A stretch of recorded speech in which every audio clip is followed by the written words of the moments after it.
For 3 years as her executive secretary, Ryan Cole had never once asked to leave early. Not for illness, not for emergency, not even for a half-day off. But that Thursday afternoon, he glanced at his watch and said it plainly. "I need to leave early. I have a date." The room went silent. Claire Whitman, the CEO known for her ice-cold composure, froze mid-sentence. Since when did the man beside her every single day have a life she knew nothing about? When Ryan stood to leave, Claire reached out and caught his wrist. The question escaped before she could stop it. Ryan had been sitting at the desk outside Claire's office since 8:30 that morning, the same way he did every weekday. His workspace was clean and efficient. A single monitor angled just right. A leather notebook opened beside his keyboard. And a coffee mug that read, "World's okayest dad."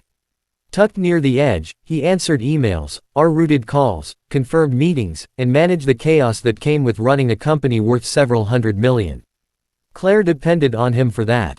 She had since the day he was hired 3 years ago. She remembered that interview clearly.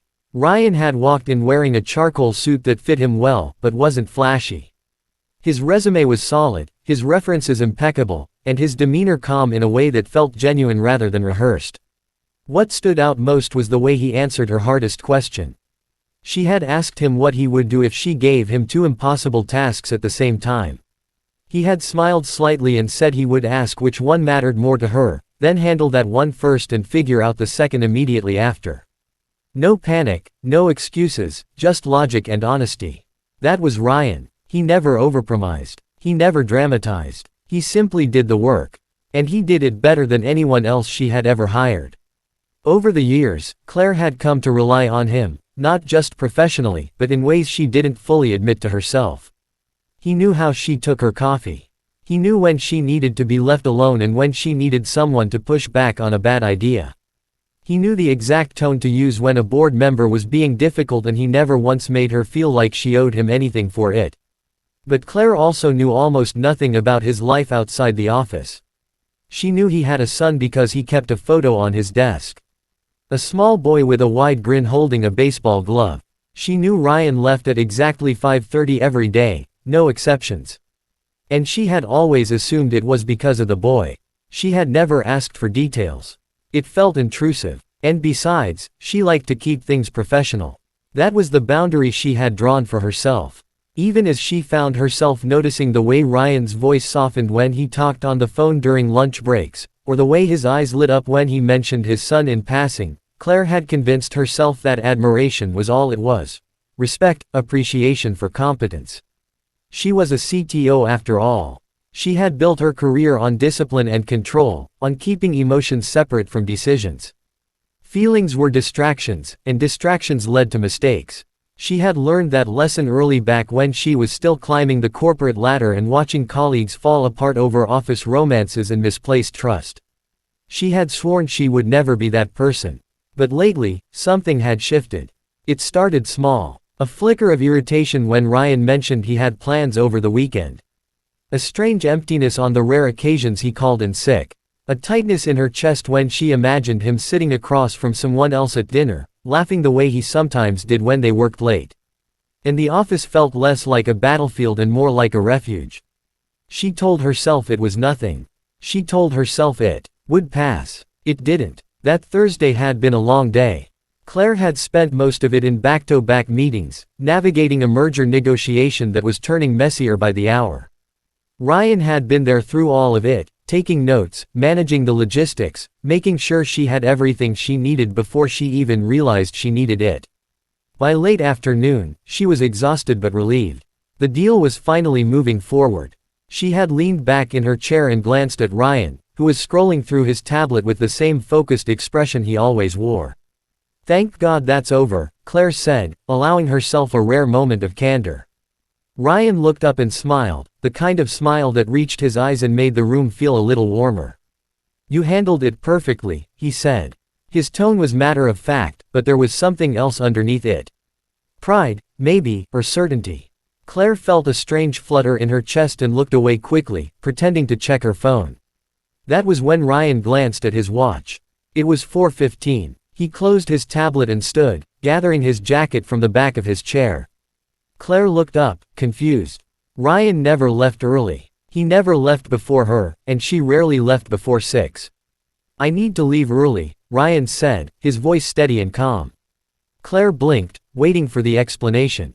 A doctor's appointment, a family emergency, something that made sense. But Ryan just looked at her with that same composed expression and added, I have a date. The words hung in the air like something physical. Claire felt her entire body go still. A date. Ryan had a date. The man who sat outside her office every single day. Who knew her schedule better than she did. Who had never once mentioned anyone in his life beyond his son. Had a date with someone. Someone who wasn't her. A date. Claire repeated, her voice sounding strange, even to herself. Ryan nodded, slipping his arms into his jacket. Yes, I'm sorry for the short notice. I cleared your schedule for the rest of the day, and I forwarded any urgent calls to my cell. You shouldn't need anything before tomorrow. He said it so casually, as if this were a normal request, as if he hadn't just appended something Claire didn't even realize existed until that moment. She wanted to say something. She wanted to ask who it was, where they were going, how long this had been planned. But the question stuck in her throat, tangled up with a feeling she couldn't name. It wasn't anger. It wasn't even disappointment. It was something sharper, something that felt uncomfortably close to panic. Ryan picked up his bag and slung it over his shoulder. He looked at Claire one more time, his expression unreadable, and then he turned toward the door. That was when something inside Claire snapped. She didn't think. She didn't plan. She just moved. Her hand shot out and caught his wrist, her fingers closing around the fabric of his sleeve. Ryan stopped. He looked down at her hand, then back at her face. Claire could feel her pulse hammering in her ears. She didn't know what she was doing. She only knew she couldn't let him walk out that door without saying something, anything that might make this feeling stop. Why didn't you date me? The question came out raw and unfiltered. Nothing like the composed tone she used in boardrooms or negotiations. It was desperate. It was vulnerable. Was everything Claire had spent her entire career avoiding. Ryan stared at her, his eyes widening slightly. For the first time in 3 years, Claire saw him completely caught off guard. He opened his mouth, closed it again, and then looked at her with something that might have been shock or maybe disbelief. Claire, he said softly, and the sound of her name in his voice sent a jolt through her chest. She realized she was still holding his wrist. She let go quickly, her hand falling back to her side, but she didn't look away. I mean it, she said. And her voice was steadier now, even though her hands were shaking. I've liked you for a long time, Ryan. I just never said anything because I thought you weren't interested. Or maybe because I was too proud to risk it. But if you're going out with someone else, I need to know. I need to know if I missed my chance. The silence that followed felt endless. Claire could hear the hum of the air conditioning, the distant sound of traffic outside, the faint buzz of her computer. Ryan was still standing there, his bag halfway off his shoulder, his expression unreadable. She had no idea what he was thinking. She had no idea if she had just made the biggest mistake of her professional life. Then slowly, Ryan's lips curved into a small, almost sad smile. He set his bag down on the desk and turned to face her fully. His eyes were kind, but there was something else there, too, something cautious. Claire, he said again. And this time, his tone was gentler. You didn't miss anything, and this isn't what you think it is. Claire frowned, her mind racing to make sense of his words. Then what is it? She asked, her voice barely above a whisper. Ryan looked at her for a long moment, as if weighing something carefully in his mind. Then he let out a slow breath and reached for his phone. He tapped the screen a few times, then held it up so she could see. It was a text message. The contact name at the top read, Ethan. Claire's eyes scanned the message. Dad, are you still coming at 5? I picked the restaurant. You're going to love it. There was a photo attached. A little boy with messy brown hair and a grin that looked exactly like Ryan's holding up a hand-drawn menu. Claire felt the air leave her lungs. She looked up at Ryan, her confusion written all over her face. He smiled again, softer this time, and slipped the phone back into his pocket. My date, Ryan said quietly, is with my son. It's his birthday dinner. He's been planning it for 2 weeks. Claire's mouth opened, but no words came out. She felt like the floor had just shifted beneath her. Relief, embarrassment, and something else she couldn't quite name all crashed into her at once. "I didn't know," she managed to say, her voice thin. Ryan nodded, his expression understanding, but still guarded.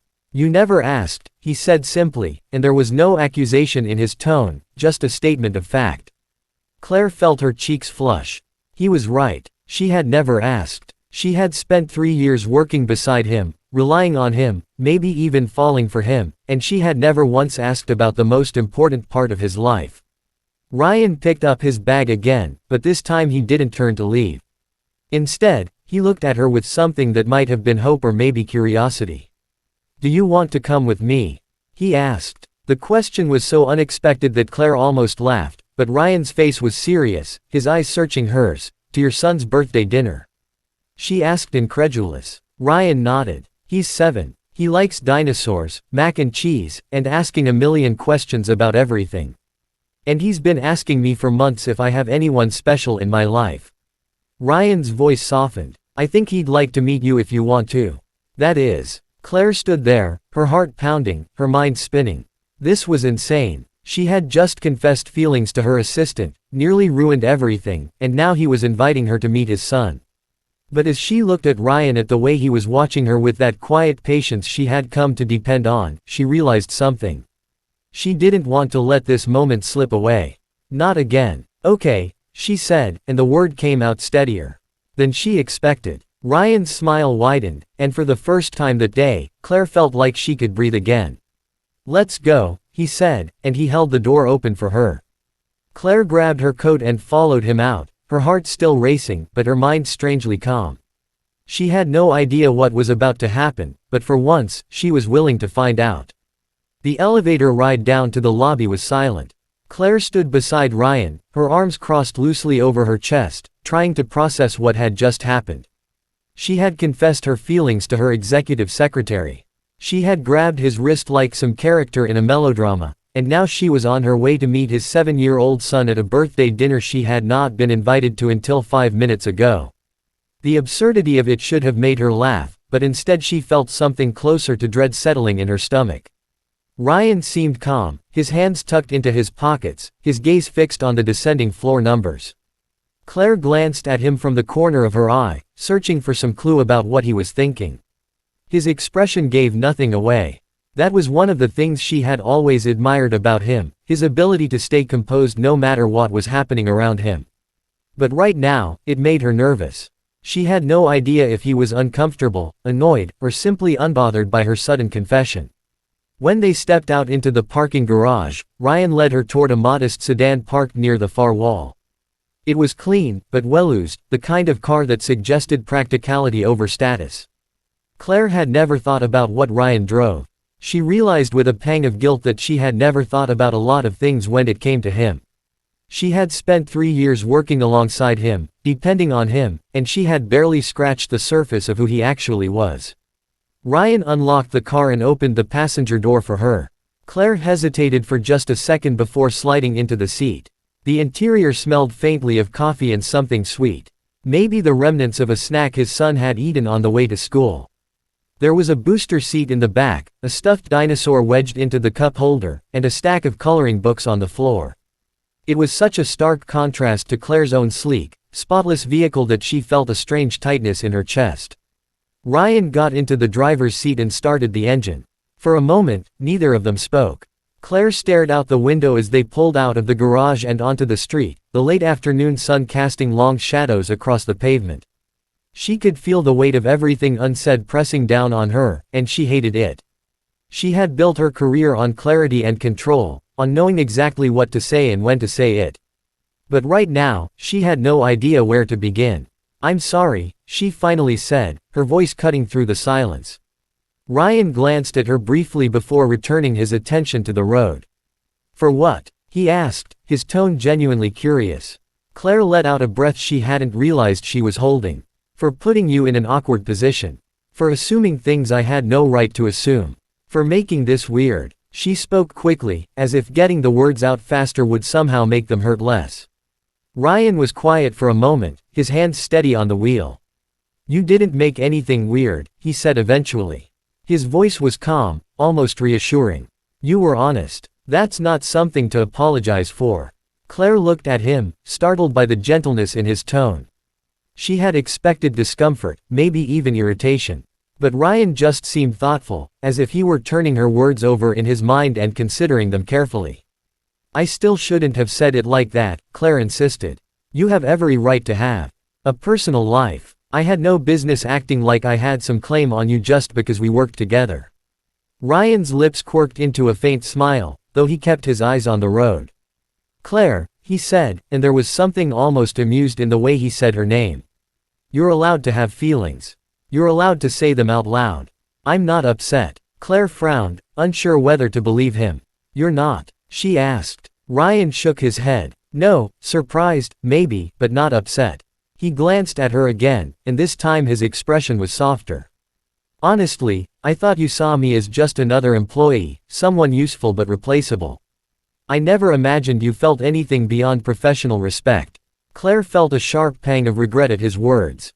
She had been so careful to maintain her distance, so determined to keep things professional that she had never stopped to consider how it might look from his perspective. You're not replaceable, she said quietly. Ryan's smile widened just a fraction, but he didn't respond. Instead, he turned onto a side street lined with small shops and restaurants, the kind of neighborhood that felt warm and lived in. Claire watched the scenery pass by, trying to imagine Ryan here, walking down these streets with his son, living a life that had nothing to do with quarterly reports or board meetings. They pulled into a parking spot in front of a family-style Italian restaurant with red checkered curtains in the windows and a hand-painted sign that read Morello's. It looked cozy and unpretentious, the kind of place where kids could be loud and no one would mind. Ryan turned off the engine and sat there for a moment, his hands still resting on the wheel. Before we go in, he said, his voice more serious now, I need you to understand something. Claire turned to face him fully, her heart beginning to race again. Okay, she said. Ryan looked at her, his expression open but guarded. Ethan is the most important person in my life. Everything I do, every decision I make, it's for him. And I'm careful about who I bring into his world because I don't want him to get attached to someone who isn't going to stick around. Claire felt the weight of his words settle over her. She nodded slowly, understanding what he was really saying. This wasn't just about her anymore. It was about a little boy who had already lost one parent and deserved stability. I understand, Claire said. And she meant it. Ryan studied her for a moment longer as if trying to gauge whether she truly did. Then he nodded and opened his door. Come on, he said. Let's not keep him waiting. They walked into the restaurant together, and Claire was immediately hit by the smell of garlic and fresh bread. The place was bustling with families, the sound of laughter and clinking silverware filling the air. Ryan scanned the room and then smiled, his entire face lighting up in a way Claire had never seen before. He lifted his hand in a wave and Claire followed his gaze to a corner booth where a small boy was bouncing in his seat. Ethan was exactly as she had imagined him from the photo on Ryan's desk, messy brown hair, bright eyes, and a grin that took up half his face. He was wearing a t-shirt with a cartoon T-Rex on it, and he waved back at his father with so much enthusiasm that he nearly knocked over a glass of water. Ryan walked over quickly, and Claire followed a few steps behind, suddenly feeling very out of place. Dad! Ethan shouted loud enough that a few nearby tables turned to look. Ryan laughed and ruffled his son's hair. Hey, buddy, happy birthday. Ethan beamed and then his eyes landed on Claire. His expression shifted from excitement to curiosity and he tilted his head slightly. Who's that? He asked, his voice bright and unfiltered. Ryan glanced back at Claire and for the first time since they left the office, she saw a flicker of uncertainty in his eyes. But it was gone almost immediately, replaced by that steady calm she had come to rely on. This is Claire, Ryan said, gesturing for her to come closer. She works with me. I invited her to join us for dinner. Is that okay? Ethan looked Claire up and down, his gaze assessing in the way only children could be. Then he shrugged and grinned again.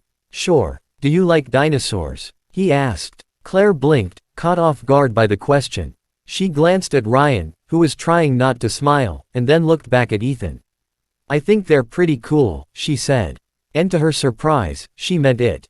Ethan's grin widened. Good. Because I know everything about them. Did you know that the Tyrannosaurus Rex could bite with a force of 12,800 pounds? That's like getting squished by 3 cars at once. Claire raised her eyebrows, genuinely impressed. I did not know that, she said. Ethan nodded proudly and launched into another fact about velociraptors. Ryan slid into the booth across from his son, and Claire hesitated for just a moment before sitting down beside him. The vinyl seat was cracked in places, and the table was slightly sticky, but none of that seemed to matter. Ethan was talking a mile a minute, his hands moving animatedly as he explained the difference between herbivores and carnivores. Ryan listened with the kind of patience that came from years of practice, nodding and asking questions at all the right moments. Claire watched them together, and something inside her shifted. She had spent so long thinking of Ryan as her assistant, as someone who existed to make her life easier, that she had never fully considered what his life looked like outside of her orbit. But here he was, completely at ease, laughing at his son's jokes and reminding him to drink his water. It was a version of Ryan she had never seen before, and it made her chest ache in a way she didn't quite understand. A waitress came by to take their orders. Ethan immediately asked for spaghetti and meatballs with extra cheese, and Ryan ordered the same. Claire glanced at the menu and chose something simple, not wanting to draw attention to herself. When the waitress left, Ethan turned his attention back to Claire. "So, are you my dad's boss?" he asked. Claire hesitated, unsure how to answer. Technically, yes, she was Ryan's boss, but the word felt wrong somehow, too clinical for what their relationship had become. "I guess you could say that," Claire said carefully. Ethan frowned. "Do you make him work really late?" he asked, and there was a hint of accusation in his voice. Claire felt a pang of guilt. She thought about all the nights Ryan had stayed late to help her prepare for meetings, all the times he had rearranged his schedule to accommodate hers. "Sometimes," she admitted, "but your dad is really good at what he does. I rely on him a lot." Ethan seemed to consider this, then nodded. "He's the best," Ethan said matter-of-factly. "He makes really good pancakes, and he always helps me with my homework, even when I don't want to do it." Ryan laughed softly, his hand reaching over to ruffle his son's hair again. "Thanks, buddy," he said. Ethan grinned and then leaned forward, lowering his voice as if he were about to share a secret. "Dad, did you find me a mom?" he asked, his eyes darting between Ryan and Claire. The question hit like a sledgehammer. Claire felt her face go hot, and she looked down at her hands, suddenly very interested in the napkin in her lap. Ryan, to his credit, didn't miss a beat. "Ethan," he said gently. "That's not really how it works." Ethan frowned, clearly confused. "But you said you were going on a date. Dates are for finding someone to marry, right?" Ryan sighed, and Claire could see the faintest hint of color rising in his cheeks. "Not all dates are like that, bud. And this wasn't that kind of date anyway. This was a date with you. Remember your birthday dinner?" Ethan's face lit up again. The awkward moment forgotten as quickly as it had arrived. "Oh, yeah, I almost forgot. Can I get cake after with the candles that don't blow out?" Ryan smiled, clearly relieved by the change of subject. "We'll see," he said. Claire finally looked up and her eyes met Ryan's across the table. There was something unspoken in his gaze, something that made her heart beat faster. She wanted to say something, to acknowledge the ridiculousness of the situation. But before she could, their food arrived. Ethan dove into his spaghetti with the enthusiasm only a 7-year-old could muster, and the conversation shifted to safer topics. Dinosaurs, school, baseball practice. Claire listened, occasionally chiming in when Ethan asked her a direct question, but mostly she just observed. She watched the way Ryan cut his son's meatballs into smaller pieces without being asked. She watched the way Ethan leaned into his father's side when he laughed. She watched the way they moved around each other with the kind of ease that came from years of being a team. And for the first time in a long time, Claire felt like she was seeing something real. Not a boardroom, not a negotiation, just a father and son sharing a meal, living a life that was messy and imperfect and utterly beautiful. She didn't know if she had a place in that life. She didn't know if Ryan would ever see her as anything more than his boss. But sitting there in that crowded restaurant, watching Ethan talk with his mouth full and Ryan trying not to laugh, Claire realized something important. She wanted to find out. By the time dessert arrived, Claire had almost forgotten why she had been so nervous. Ethan had spent the last 20 minutes telling her about his favorite video game, a space adventure where you had to rescue aliens from evil robots. He explained the rules with such earnestness that Claire found herself genuinely invested in whether or not the blue alien made it off the planet. Ryan watched them both with a quiet smile, occasionally interjecting to correct a detail or remind his son to take a bite of his food. The waitress brought out a slice of chocolate cake with a single candle stuck in the center. It was one of those trick candles that kept relighting no matter how many times you blew it out. Ethan's eyes went wide with delight, and he immediately launched into an enthusiastic attempt to extinguish it. After the 5th try, he started laughing so hard he could barely catch his breath. Ryan reached over and pinched the wick between his fingers, finally putting the flame out for good. "Make a wish first, bud," Ryan said, and Ethan squeezed his eyes shut, his face scrunched up in concentration. Claire watched him, this small boy who seemed so full of life and hope. And she felt something crack open inside her chest. She had spent so many years focused on her career, on building something that mattered, that she had forgotten what it felt like to simply be present in a moment like this. No agenda, no strategy, just cake and laughter and a little boy who believed wishes could come true. Ethan opened his eyes and grinned.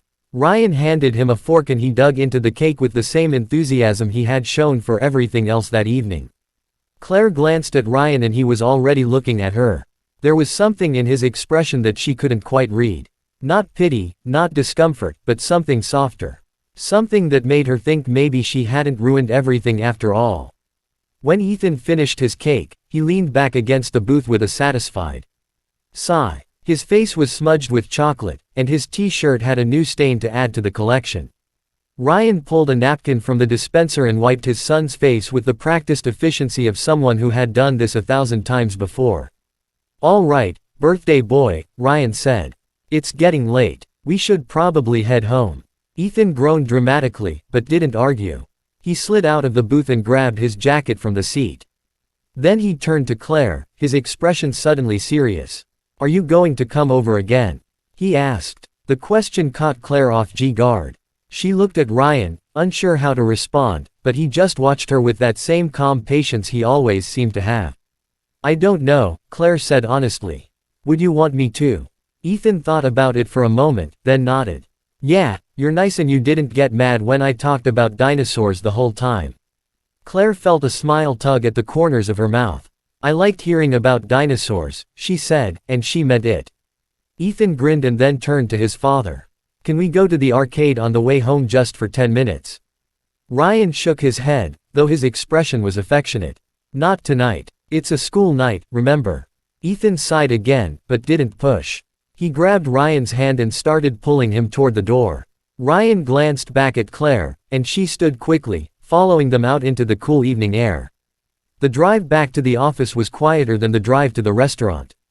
Ethan had fallen asleep in the back seat, his head lolling to one side, the stuffed dinosaur clutched in his arms. Claire sat in the passenger seat, her hands folded in her lap, watching the city lights blur past the window. She didn't know what to say. She didn't know if there was anything to say, but the silence didn't feel uncomfortable. It felt almost companionable, like they were both processing the same strange, unexpected evening. When they pulled into the parking garage, Ryan turned off the engine, but didn't move to get out. He glanced back at Ethan, making sure he was still asleep, and then looked at Claire. For a long moment, neither of them spoke. Claire could hear the faint hum of the overhead lights, the distant sound of a car alarm going off somewhere above them. "Thank you for coming," Ryan said finally. His voice was soft, careful not to wake his son. Claire turned to look at him, and the words she had been holding back all evening suddenly felt too big to keep inside. "I'm sorry," she said, and Ryan frowned. "You already apologized. You don't need to do it again." Claire shook her head. "Not for earlier, for all of it. For the last 3 years. For treating you like you were just part of the furniture. For never asking about your life, your son, anything that mattered." Her voice cracked slightly and she looked down at her hands. "You deserved better than that." Ryan was quiet for a moment, and when he spoke, his tone was measured. "Claire, you're not a bad person for keeping professional boundaries. That's what we both signed up for. I never expected you to be my friend. I was your assistant. That was the job." Claire looked up at him, her eyes stinging. But you were more than that, she said. You were more than that. And I was too scared to admit it because I thought it would make me weak. I thought it would make me vulnerable. But sitting there tonight watching you with Ethan, I realized something. She took a breath, studying herself. I don't want to be the kind of person who's too proud to care about someone. I don't want to be so focused on protecting myself that I miss out on something real. Ryan studied her for a long moment, and she couldn't tell what he was thinking. Then, slowly, he reached over and took her hand. His grip was warm and steady, and Claire felt something in her chest loosen. I'm not going to lie and say I didn't notice the way you kept your distance. Ryan said I did. And yeah, there were times when I wondered if you even saw me as a person or just as someone who made your life easier. But I also understood why you did it. You're a CEO. You're in charge of hundreds of people. You can't afford to let everyone in. He squeezed her hand gently. But I'm glad you let me in tonight, even if it was just a little bit. Claire felt tears prick at the corners of her eyes, and she blinked them back quickly. She wasn't someone who cried easily, but something about the way Ryan was looking at her with so much understanding and no judgment made it hard to keep her composure. I don't know what happens next, she admitted. I don't know if this is something that can even work. You have Ethan and I have the company and I don't want to mess up either of those things. Ryan nodded, his expression thoughtful. I don't know either, he said. But I think we can figure it out. If you want to, that is. Claire looked at him, at the man who had been beside her every single day for 3 years, who had just invited her into the most important part of his life without hesitation.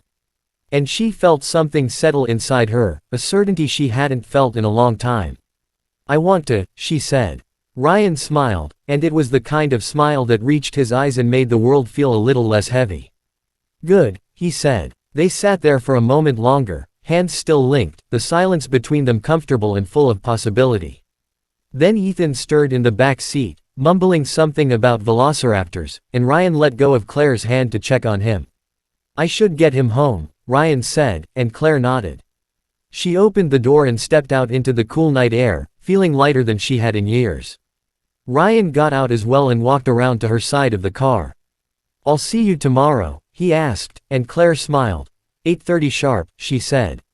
Ryan laughed softly. Wouldn't miss it. He started to turn back toward the car, but Claire reached out and caught his arm. He looked at her, surprised, and she stood on her toes and pressed a quick kiss to his cheek. It was brief, barely more than a brush of her lips against his skin, but it was enough. When she pulled back, Ryan was staring at her with an expression that was equal parts shock and something that looked a lot like hope. Drive safe, Claire said, her voice steady despite the way her heart was racing. Ryan nodded, still looking slightly dazed. And then he smiled again. You too, he said, even though she wasn't driving anywhere. Claire watched as he got back into the car and started the engine. She stood there in the parking garage, her arms wrapped around herself as he drove away. The taillights disappeared around the corner, and she was alone again. But this time, the loneliness didn't feel suffocating. It felt like the quiet before something new began. Claire walked to her own car and slid into the driver's seat. She sat there for a moment, her hands resting on the steering wheel, replaying the entire evening in her mind. The confession, the misunderstanding, the dinner with Ethan, the way Ryan had looked at her when he said they could figure it out. She thought about all the years she had spent building walls around herself, convinced that emotions were liabilities and vulnerability was weakness. She thought about how close she had come to letting Ryan walk out of her office without ever saying a word, but she had said something and he had listened. And maybe, just maybe, that was enough. Claire started her car and pulled out of the parking garage. The city was quiet at this hour, the streets mostly empty except for the occasional taxi or late-night delivery truck. She drove slowly, taking her time, letting herself feel everything she had been pushing down for so long. The fear, the hope, the strange, terrifying excitement of not knowing what came next. When she finally pulled into her own driveway, she sat in the car for a few minutes, staring up at the dark windows of her house. It was a beautiful house, the kind she had dreamed of owning when she was younger and still climbing the corporate ladder. But it had always felt empty, like a place she lived in but never really inhabited. Tonight, though, it felt different. Like maybe it didn't have to be so lonely after all. Claire got out of the car and walked to her front door. She unlocked it and stepped inside, flipping on the lights as she went. The house was silent, but it didn't bother her the way it usually did. She kicked off her shoes and made her way to the kitchen, pouring herself a glass of water and leaning against the counter. She thought about Ethan's grin when he talked about dinosaurs. She thought about Ryan's hand in hers. She thought about the way he had said they could figure it out, like it was the simplest thing in the world. And for the first time in a long time, Claire allowed herself to believe that maybe it could be not perfect, not easy, but real, and that was worth more than all the power and success in the world. She finished her water and set the glass in the sink. Then she walked upstairs, climbed into bed, and fell asleep with a small smile on her face. Tomorrow would come, and when it did, Ryan would be there, just like he always was. But now everything felt different because now she wasn't afraid to admit that she wanted him to.